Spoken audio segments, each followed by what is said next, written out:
Wake up, wake up, wake up. It's the Mecca Media Morning Show, and we back once again. Myself, Brother Albert Muhammad, and my beloved brother Mutaka Muhammad.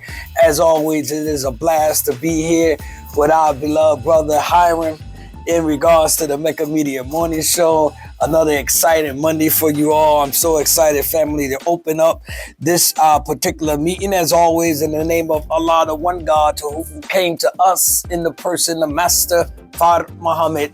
And I bear witness that the most honorable Elijah Muhammad is indeed thine exalted Christ. I furthermore indeed bear witness that the honorable Minister Louis Farrakhan is our divine reminder, leader, teacher, and guide. Indeed, he is the Messiah in our presence today.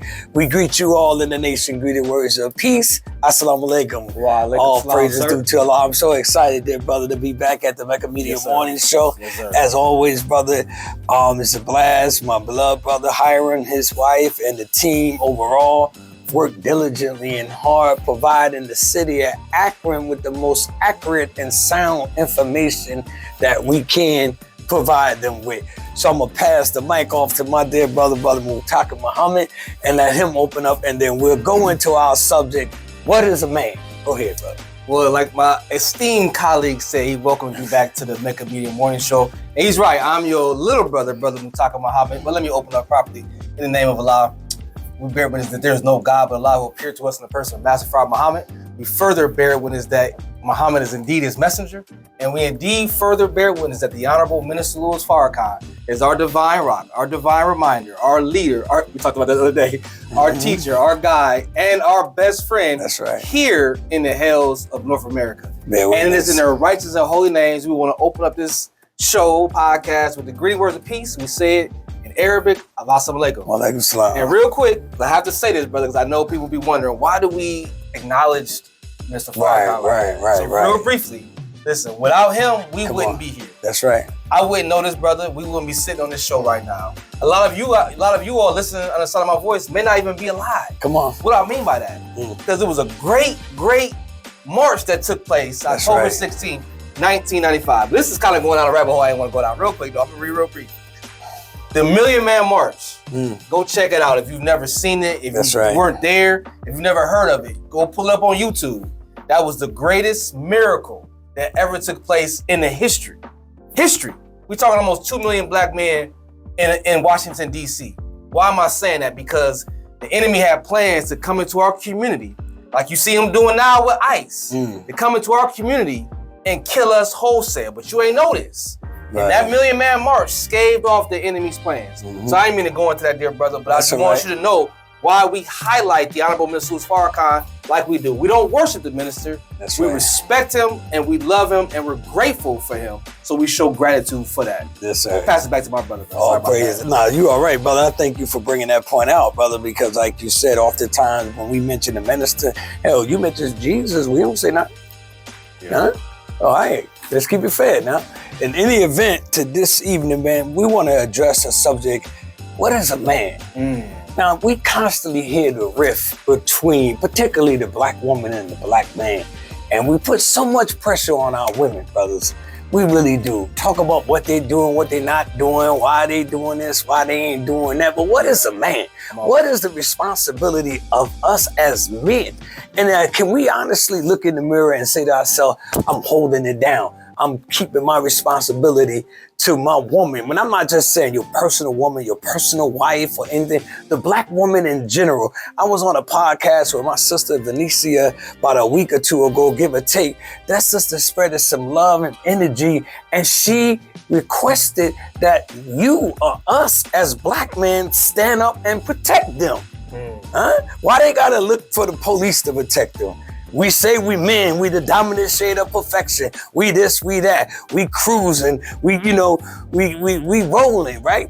But look at the black family, look at the black woman. She's left desolate, solo, on our own, fighting battles that grown-ass men should be fighting. But the minute that we get an opportunity to go on Instagram, go on Twitter, go on Facebook, and bash the black woman, you think Nicki Minaj would have said what she said if there was a strong black man in her presence with the wisdom of God to guide our sister? She probably wouldn't have said that. But we beating the hell out of the sister because we didn't understand her mind and the reason, just like we don't understand the average black woman. We look at that woman as specimen. First thing we want to look at is the body. Turn around, girl. We don't have no respect for the black man, black woman, and in reality, unfortunately, they're turning away from us because we have not become the man that the God made us to be. And I'm gonna go into a quick verse, Genesis 1:26-38. And the God said, let us make man in our image and after our likeness. I'm gonna stop right there because I said this before. A woman, any woman, I don't care what color she is, but generally speaking, no woman is going to respect a man that does not have God at the forefront in some shape, form, or fashion. So let's ask ourselves, brother, are we really representing what we say that we claim we are, what we say that we're connected to, the likeness and the oneness of being God or being God-like? Right? If you want her to respect you, you want her to bow down and do all this extra stuff, cook for you, clean for you, you want all that from her. Go ahead, brother. I'm just listening, bro. Keep going. Nah. Beautiful, brother. Yes, Listen, sir. all praises to the lies. So let me add on to what brother was just sharing. Now, the Honorable Minister Louis Farrakhan teaches us a pecking order, family. The pecking order he teaches us is God, man, woman, child. That's the pecking order. That's order. really from the God. In that order. And that's not to diminish the woman or nothing like that, or the children, but that's the pecking order from the God. God, man, woman, child. Why did I say that? Because if the pecking order is out of order or in disorder in any way, then now everything's out of balance. That's right. So let me double back. So the reason why I brought that up is because brother opened up talking about the rift between the black male and the black woman. And it's a valid rift. But where does it come from? I believe it comes from what we know to be the Willie Lynch syndrome. Now, people might sit and say, well, that never happened, right? Now, I wasn't there, so I can't confirm or deny if it did happen. But one thing we cannot deny is the theory behind Willie Lynch syndrome. And it puts the male against the female, young against old, dark against light skin, curly hair versus straight hair. You live on the hill, you live in the valley. All these petty differences that we have in our community, the enemy has highlighted them and used them against us to keep us divided. But right now we're talking about the man and the woman. So you coming through Willie Lynch syndrome. What happened when the Willie Lynch experience, whatever.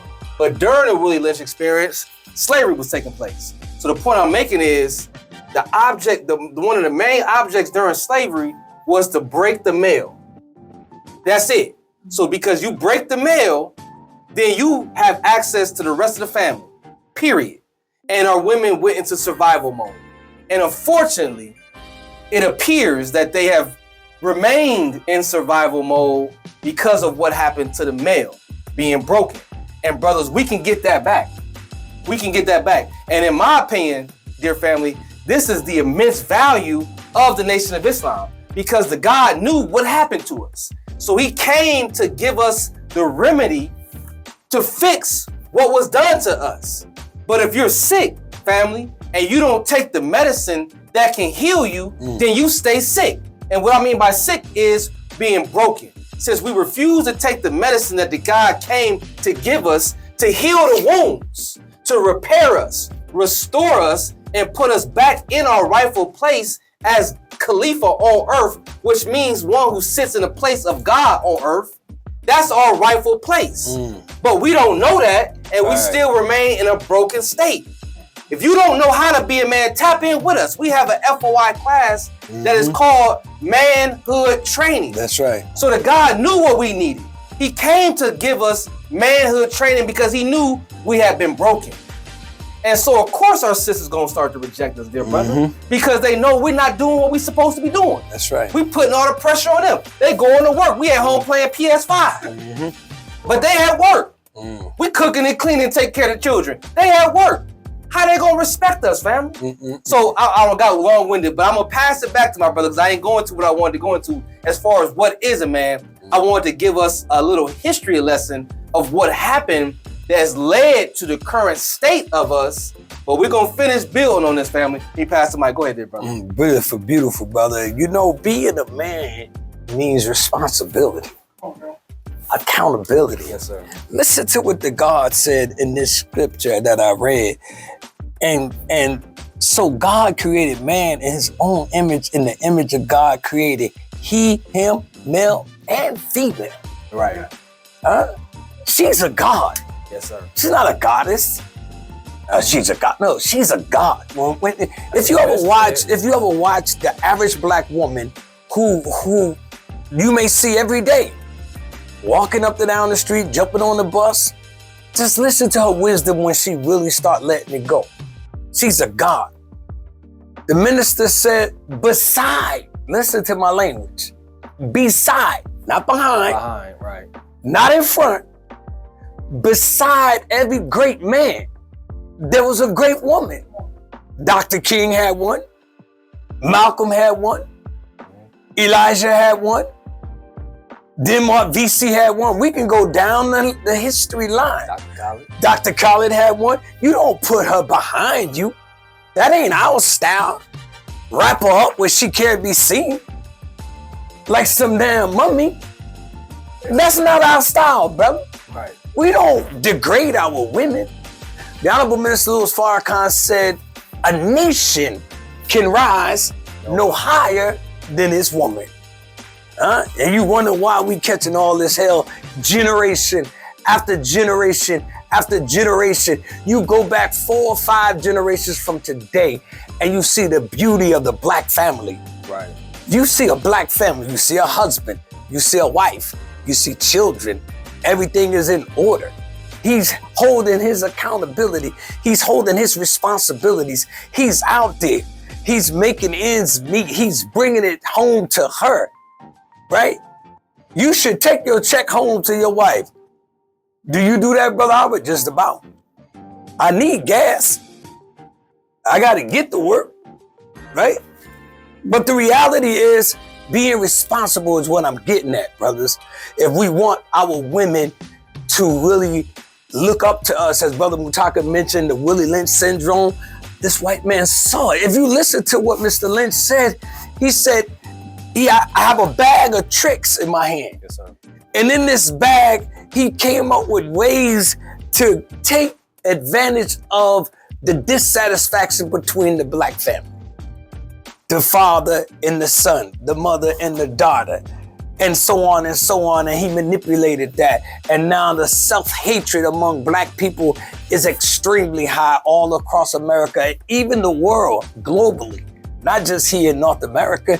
Look at what's going on in Nigeria. Let's be realistic about what we're talking about. But because we have degraded our women and we on social media, you know, we want this hot podcast to be known and all these views, because Twitter or TikTok will give you couple $100 if you get 1 million views. So you sell your soul for 30 pieces of silver, like Judas did Jesus. And then when he got the 30 pieces of silver, he saw that there was really no value. He hung himself. You ought to kill your damn self if you can't respect that black woman. She's a god, brother. So when you on social media crying and bickering, you ought to be ashamed of yourself that even I have a social media platform. I don't argue with no women on social. Are you serious? I block them first. But tell them about me talking. I block them in a heartbeat. They come with that foolishness. It's not my place to be arguing with no woman. It's to show respect to her. And by doing that, it's to constantly work on being accountable for what I'm supposed to be accountable for. Go ahead, brother. Nah, brother, we up against the time, brother. I think you did an excellent job. As well as myself, just trying to tackle this. What is a man? I didn't really get into the meat of what I wanted to get into. Part 2. Well, we're gonna coming right back at you with a part 2. Right. So stay tuned in. This is a powerful, powerful subject, a powerful cipher that me and the brothers engaged in, and the idea was given to us by our brother. That's right, Brother Hiram. Who quick shout out to the brother for continuing to give us this opportunity. That's right. To come down here to the Mecca Media Morning Show and just share. That's all we hear. We're not sit up here like we better than you, like we smarter than you, like we more intelligent than you. That's not our MO. I can speak for the brother on this because I know the brother, he not like that and I'm not like that. But we have learned a little bit being in the Nation of Islam. So we came up here just to share what little bit we have learned. Right. That's it. So we not sitting here being special, but shout out to the brother Hire for continuing to give us the opportunity to come down here and share what little bit we've learned. So with that being said, family, come on, tap back in with us to part 2. What is a black man? And before we close this, we had a minute and some seconds. This is going to be less than a minute. For all the women that's listening to this podcast right now, in Akron, Ohio, we will be launching a safe house at 1341 Copley Road, putting a whole damn mosque out there, right? What's a safe house? Where young black women can come and get some sort of guidance. And nobody trying to indoctrinate you or force you to join the nation. We know our young women are struggling with paying bills, feeding their children, putting clothes on their back right here in Akron. 16 years old, 14 years old, 17 years, 45 years old, 54 years old. Come on down to the safe house, but we get it up. It's in the process, but we're gonna get it up. And you're going to be led by, guess what? The mighty MGT and GCC of Akron. Tell them I told you. Peace. Peace. Assalamu alaikum. I'm Student Minister Emeritus Roland Muhammad from Cleveland, Ohio. I invite you to join us with Superior Renaissance. That's an area in the city of Cleveland on Superior Avenue that covers from 105 to 125th, a 20-block strip. We're asking those who are interested to come and be a part of us because we want to develop that community as our culture community. Once it was occupied by the Muslims on one end and the black nationals on the other end. And it's our desire to bring back our community so that we can express who we are as a people.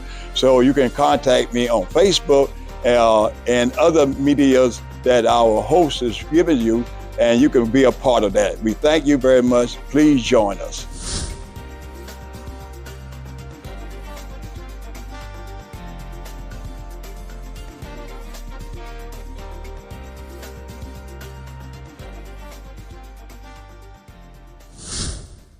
This has been a podcast from the Mega Media Social Media Network.